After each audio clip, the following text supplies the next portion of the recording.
So congratulations on making it to the last video in the advanced features chapter of this course. You've covered a huge amount just in this section.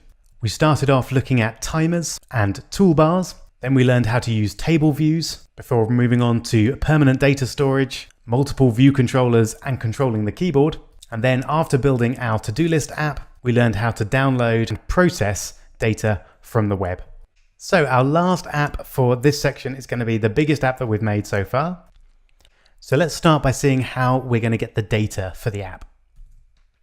We're going to be using a website called weather-forecast.com. And the particular thing I like about using this website is that you can get the weather for any location by putting that location right in the URL. So we're going to get the user to enter that location. Then all we need to do is get the contents of that URL. If you want to look at the contents of the URL, you can control click on your browser and click View Page Source. This will give you the HTML of the page, which don't worry, you don't need to understand at all. All you need to do is to be able to pick out the bit of the weather forecast that we're interested in, which is that bit there. So it's going to be the bit after weather forecast summary. So I'm going to use Command F to look for weather forecast summary. And there you can see that's the bit that we want to extract. So you'll need to do a combination of a few of the tricks that we learned in the previous video to extract that bit of information.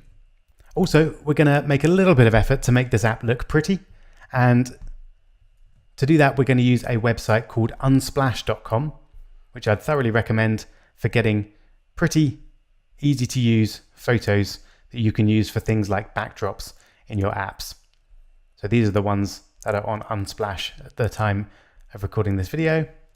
I think I'm going to go for that top cloudy one there. All right, so just before I set you the challenge of making the app, let's see what it's going to look like. You can see first off that we've put a little bit of thought into the design. You can see that nice background image makes a real difference to how the app looks. And the functionality is pretty simple. We just type the name of the city that we want to get weather for. So for example, Cambridge. Tap submit. And there you go. You can see we've got the weather for Cambridge right there. Really not that pleasant. So that's the bulk of what the app does. It's worth being aware though that you'll need to allow for error situations, of which there are mostly two types.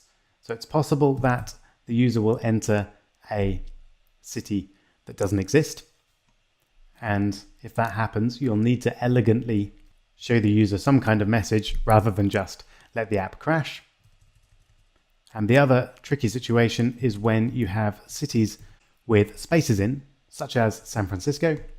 You need to be able to deal with those as well, and you'll need to find a way to create a valid URL when the entry has a space in it.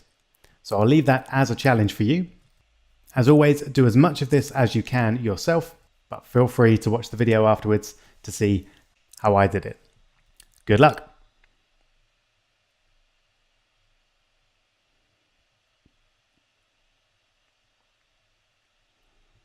All right, I hope that went well. We're going to start, of course, in the usual way by creating a new project. So as usual, we'll go for the single view application. And I'll avoid punctuation, question marks, etc. We'll call it What's the Weather? And save it there on the desktop. And we'll start by putting together our UI. So I'm going to jump back over to unsplash.com and I'm going to control click and I'm going to just click on that link there to get the photo and then click download. And there it is. And again, put it on the desktop. I'll call it background. And one thing I'd recommend doing before you insert it into your app is just load up the image. So if you've downloaded in Chrome, it should be there. If you tap on that, you can open it up in preview, and then Tools, Adjust Size, because usually on Unsplash they're very, very large and we don't need anywhere near like that number of pixels. It's just going to slow our app down and increase the size and weight of the app, which we don't want. So I'm going to go for about 1,000 pixels. That should be plenty. There we go, and I'm just going to save that and then shut it down. Okay, so back over to Xcode, and then I'll just jump over to Finder to get the image and drag that into our app. Default options, copy the item into our app, and there we go. All right, so now let's get an image view for our image, and I'm going to make this a full screen image, so right up to the top of the screen.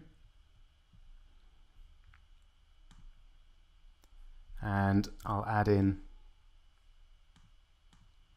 constraints to stretch it right to the edge of the screen. And then now we've got our background. That doesn't look great. So let's see what options work quite well. So we could go for the aspect fit. In most cases, as I said, that's what we want, but for a background, that's not quite right. So let's try center. Now that looks actually pretty good. We can mess around and have a look at the other options just to see which part of the image works well. I think probably that center option. Quick look there. Yeah, let's go for center. All right. Notice that although this will look fine on the iPhone 6s, the orientation changes. That actually still looks pretty good. On the smaller phones, it still looks good. On the 6s Plus, though, we don't quite have enough resolution to get us to the full screen there. So when you're converting your images for your apps, make sure that you know what devices you're going to be supporting and that your resolution is high enough and that your positioning is right for all of those different devices. Okay, so let's start adding our UI elements. We'll begin with a label. So up the top there,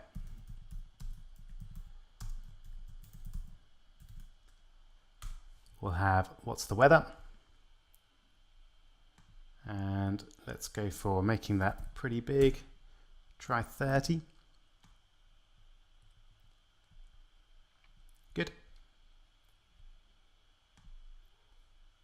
Center it a little and then excellent. So we'll add the top constraint. Make sure I'm selecting it. And then top constraint and center horizontally. And because it doesn't stretch to the edge, we'll need to set a width. We might as well set a height as well. Then we'll add another label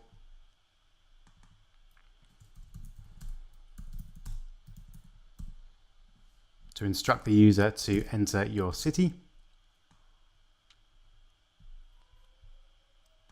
And again, we'll give that a top constraint and center horizontally. Then we'll bring in our text field for the user to be able to enter their city. There we go.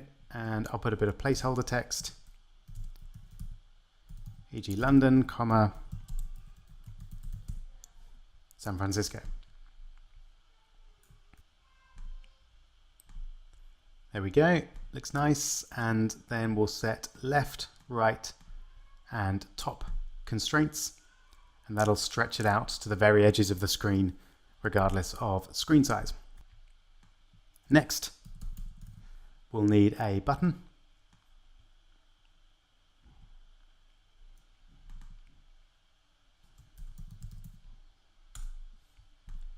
And we'll just call that submit.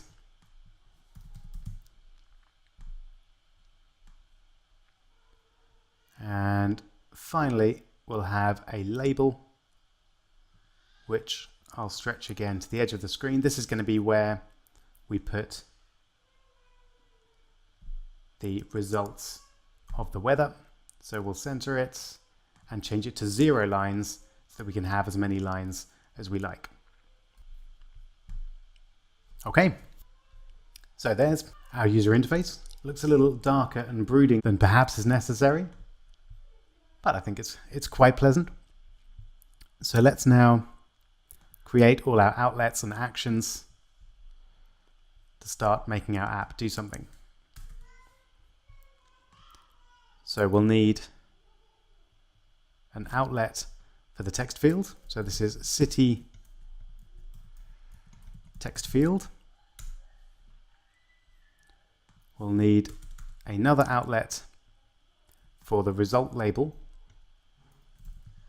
I'll call that result label. And finally, we'll need an action for the submit button. I'll call that get weather. All right, so now we're all set up UI-wise. Let's have a quick look, make sure it works. Ah yes, I may have forgotten to add constraints for the button and the label. That's why it's always good to check. So they both just need a top constraint and centering in the container, and same for label. That will likely need a width and a height as well, because the text is not stretched all the way to the edge. And then let's center it horizontally. Wonderful. Have another look. Much better. There we go. You can see a slight issue with the submit button not showing very clearly. That shows you how important it is to choose your background images carefully. I'm going to carry on, but you might want to be a bit fussier with your background image and choose one with a little less contrast. All right. So let's now jump over to viewcontroller.swift. And I'm going to start by just getting the contents of that website and printing them to the console so that I know that everything's set up correctly. So we'll begin with a URL, and I'm just going to choose the London forecast. So that gives me a URL of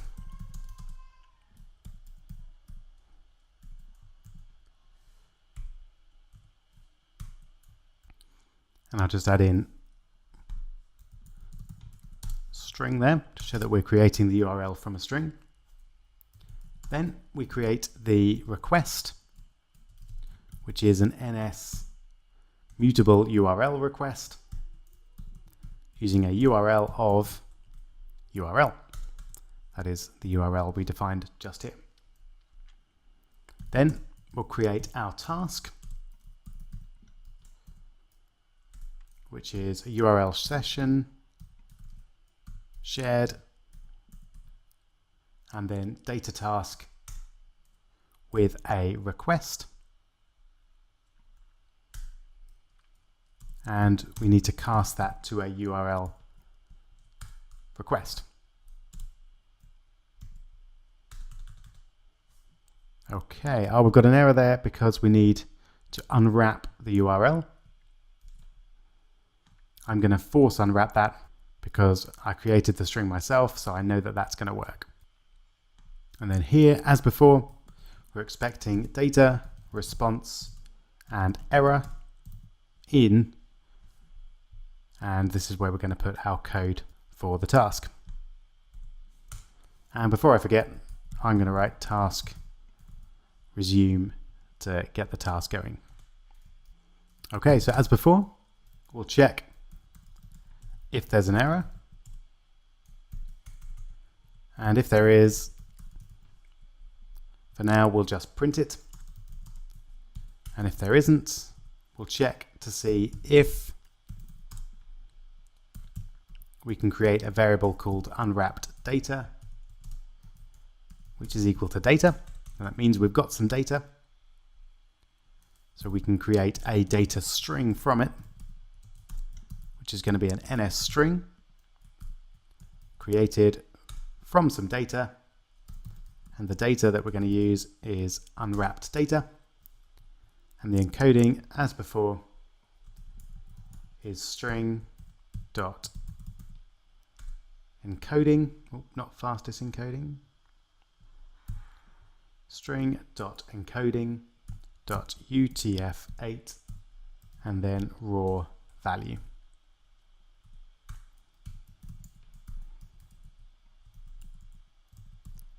And for now, we'll just print data string. All right, so we're almost ready to go, but notice that this is not HTTPS, it's HTTP.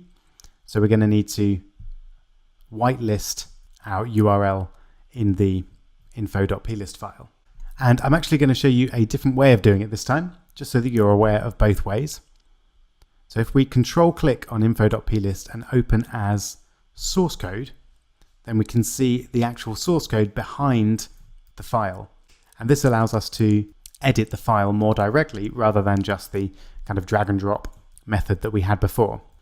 So this file is an XML file, and it's a bit like an HTML file, but it's designed for containing data. So you can see we've got things like keys and strings, which are the values associated with each key. So to add our domain exception, we just go down to the bottom of this list. So before we close the dictionary, which contains all of our settings, and then we're going to add a new key, and that key is going to be NS app transport security. Make sure you spell it right or it won't work. And then we're going to add a dictionary. I'll just end the dictionary so I don't forget to do so later. And then within the dictionary, we have another key, which is NS exception domains. End the key. And within that key, we're going to have another dictionary,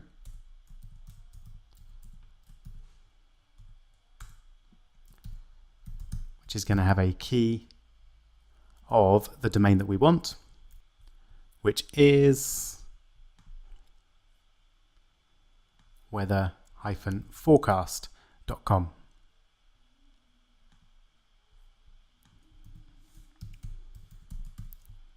There we go. And then to allow HTTP requests, we add our final key, which is NS temporary exception allows insecure HTTP loads. End the key and then true. And this is a self-ending key, so we need a slash before the closing square brackets there. All right, so if we now run that, we should find that we get the results or the content of the domain that we need, or the page that we need, which is weatherforecast.com/location/london/forecasts/latest.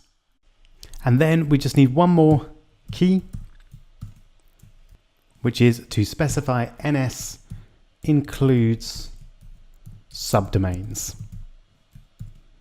So a subdomain is something that goes before weatherforecast.com. So for example, www. Would be a subdomain, and you might also have something like secure.weatherforecast.com. So you don't have to include subdomains, but generally I would recommend it to make sure that all the URLs that you need to access will be available. Okay, so here we go. We should now find that when we run the app, the contents of that URL are returned for us. And here we go. So if you scroll up, we can see we've got the text that we need. Let's just make that nice and large. Fabulous. So there's the HTML of the page that we're interested in. Now let's see how we're going to extract the information that we want. So I'm going to jump back over to Chrome and again, control click and view page source. And remember, the text that we want is this chunk of text there. And that looks like it comes after where it says London 1 to 3 day weather forecast summary. So let's look for weather forecast summary. So we can see it appears 3 times on the page. But the first time is the time that we're interested in. And the text or the code that immediately precedes it is this span class equals phrase, and then span class equals read more small, and then the text that we're interested in. So I'm just going to select that. My guess is that whole lot of code only appears once in the page. Oh no, it actually appears more than once, but we only want the first time. So that's what counts. So let's create a variable. I'll call it string separator. And I might as well spell separator correctly. And that's going to be that, but be careful because we've got double quotes inside the string. So you may or may not have seen this before. We use backslashes to escape these double quotes. And that's true in pretty much any programming language. And that's just a way of saying that these quotes are part of the string. I'm not saying that we should end the string. So once we've escaped all of the double quotes inside the string, so let's take our data string and we're going to set up components which are going to be separated by string separator. And I'll put an if let in there,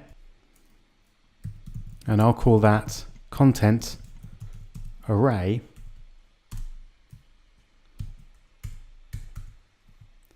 to equal that. And if it works, we'll print it to the console. All right then, let's have a look. So this should give us the same content as before, but it'll be separated out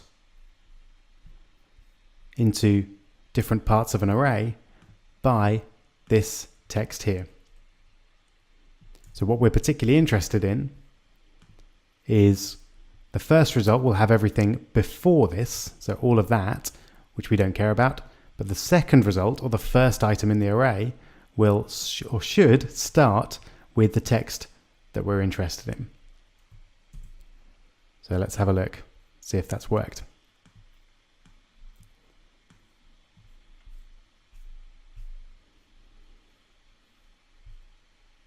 Okay, so yep, it definitely looks like we've got an array there. If I search for the text that I want, which is moderate rain,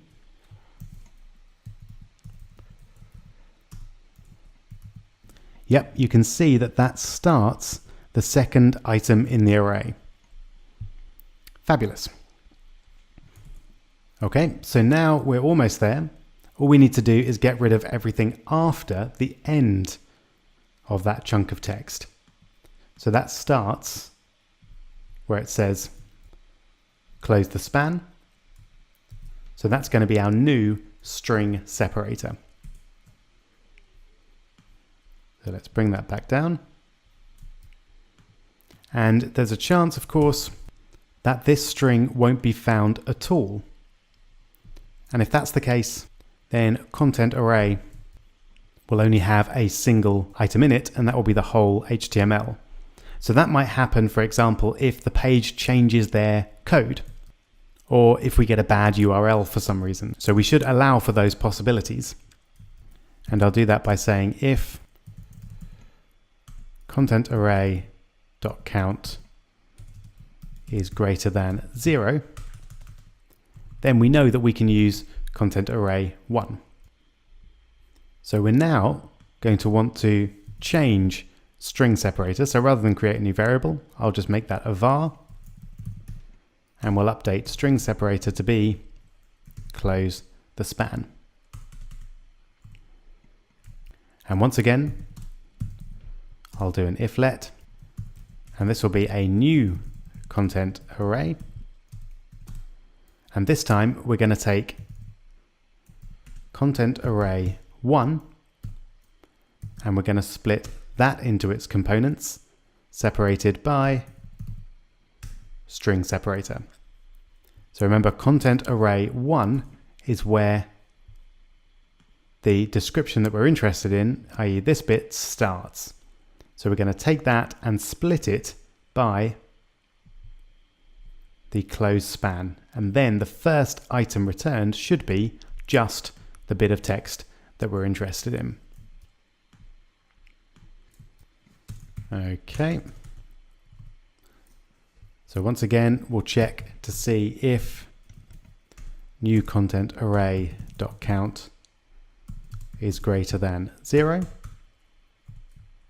And if it is, the thing that we actually want should be in new content array 0, i.e. the first element in the array when this is split by the closing span there.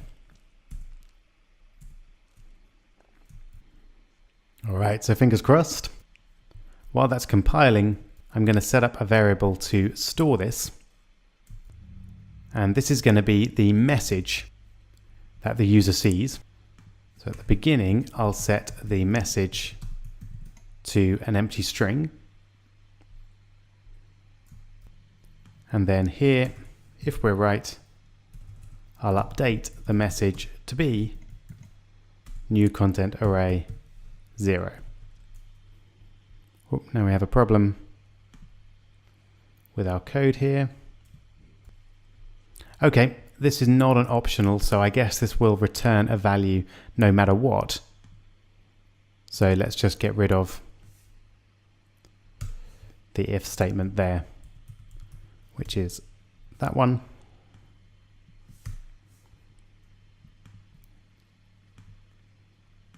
There we go.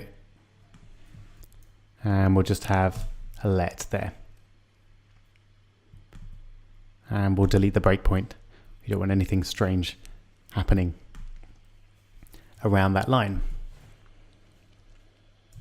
And there we go. You can see that the only thing that's been printed is the bit that we're interested in. Fantastic.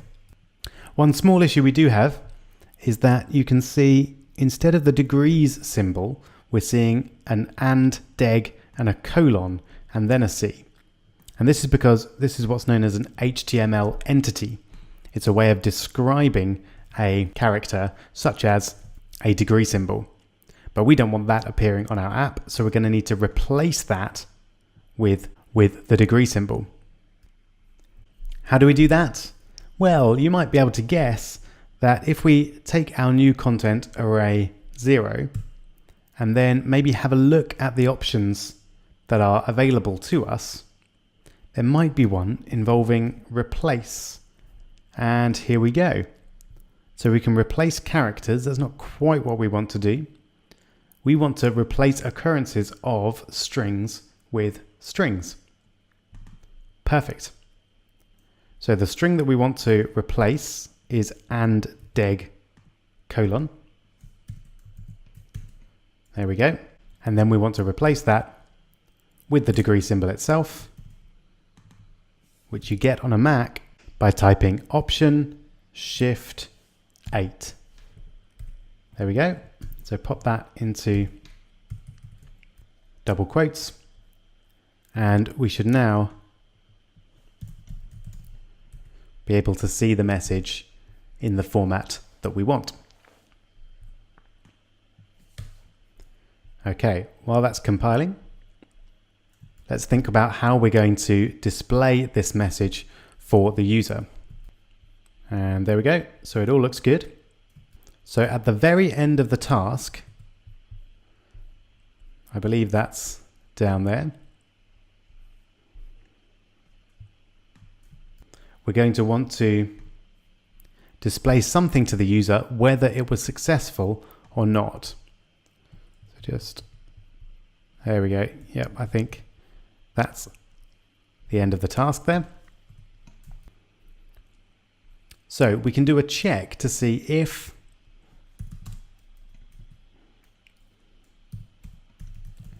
the message is equal to an empty string. And if it is, then something's gone wrong because we didn't get to that line there. So if that's the case, we'll set the message to something like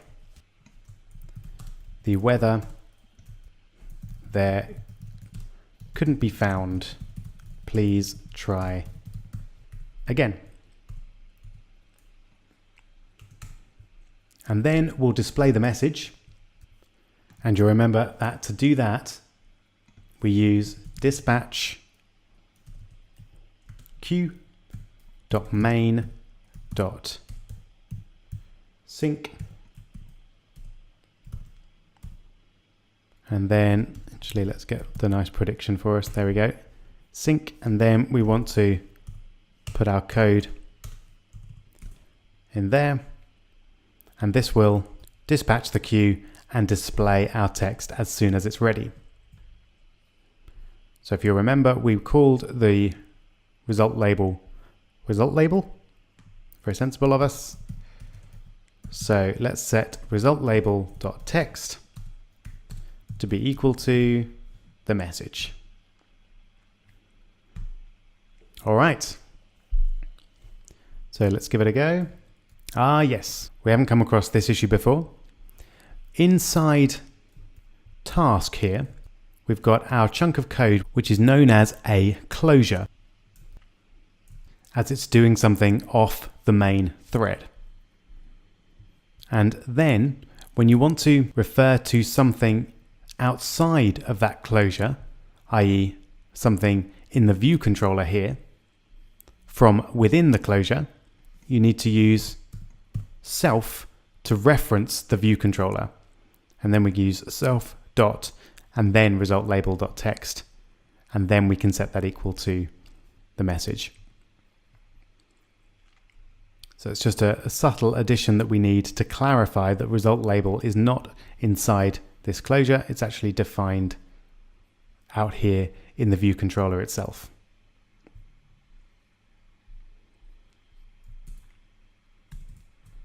All right.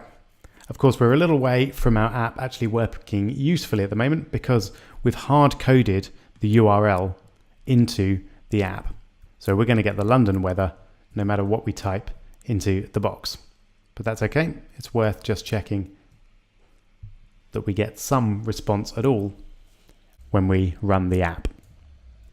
And there you go. You can see we've got the weather, which is great. It doesn't quite all fit in the box. So I think what I'll do there is make the box text a little bit smaller.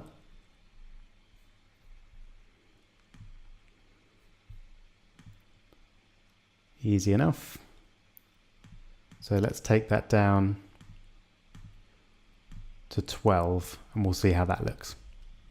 And while we're here, we can get rid of the initial text so we don't see anything until there is some content there. All right, so now all that remains is to actually get the user's URL, which we're going to get by replacing London with the city that the user entered, which is city text field dot text. Okay. And also we're going to move all of this code out of view did load, and we're going to run it in the get weather method, which is when the button is pressed. So let's test that out. We should now be able to enter a city name and get the weather for that city. And here we go. So let's type in, for example, Paris.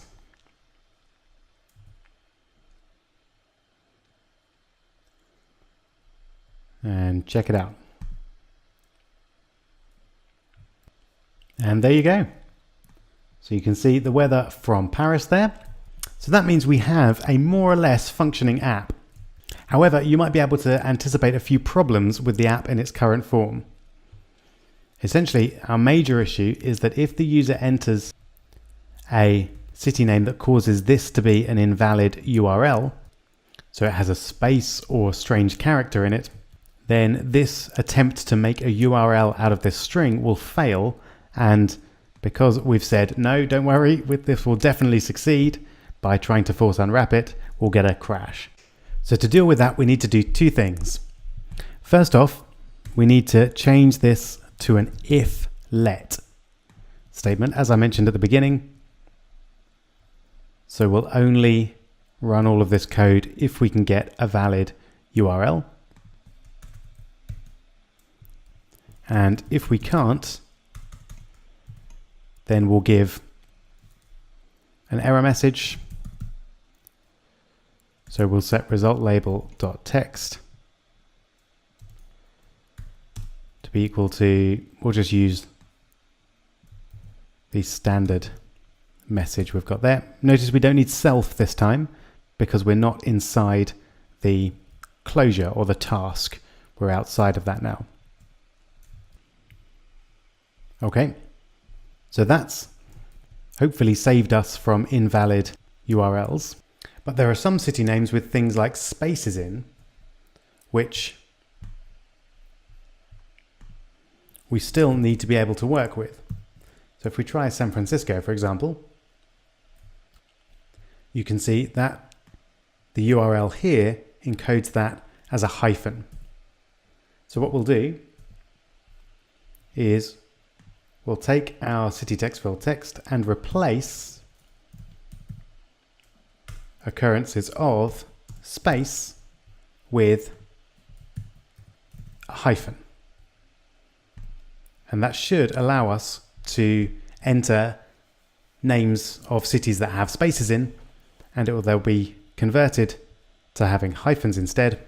And therefore, not only will they be valid URLs, but they'll be the correct URL for weatherforecast.com. Okay, so let's check it out. We should now find that we can enter even cities with spaces in and get their weather as well. And just before we run that, I have noticed one issue with my code here, and that is that the count should be checking for greater than 1, not greater than 0, because the count will always be greater than 0, because we'll always have at least one item in the array. So what we're really looking for is having more than 1 for the count, or 2 or more. So let's try this out. We should be able to avoid any crashes on error messages, and we should also be able to enter things with spaces in, like San Francisco. Let's take a look.